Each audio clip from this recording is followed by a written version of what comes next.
Well, and you might want to talk about that just because it was in I believe it was in the original Senate Bill 1. So there is some good news for folks over the age of 65.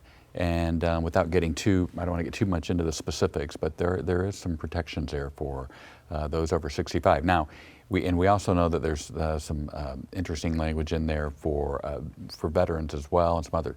You can't claim both. You can't do both, but certainly there's different ways for specific carve-outs needs, if you will, for not only veterans, for those over 65 as well. And what we're talking is a credit which comes off Right. in a different location than your deduction. It actually comes off, and you're talking about $250 maximum credit, but it's a direct reduction in taxes, and it will go to the senior citizens. It will go to veterans. If they're veterans with a disability of at least 10%, and totally disabled veterans will have that. Right now, their maximum is something in the neighborhood of, it came out to, I believe, 249 was the maximum.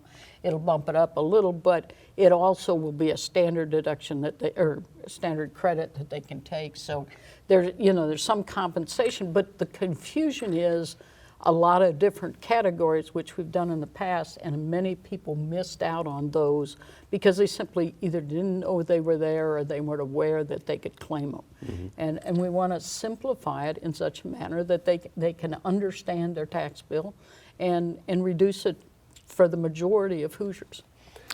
You probably want to move on, and I'm happy to do so, but I will say, kind of going into this, in fact, I just found out last week my property taxes actually went down $400 this year. So I have not received over the course of the year, look, we all nobody wants to pay taxes of any kind or for any increases, of course, but we need to, of course, for services that we receive, things like police, fire, and those sorts of things.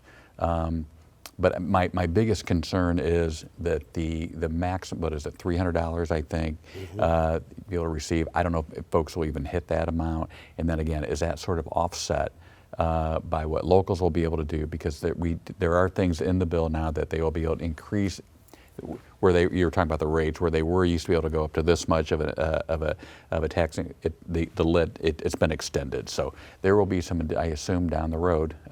Again, if cities and local governments want to maintain the services that they have now, they're going to have to increase their local option income taxes, so to make up for the loss in property tax revenue.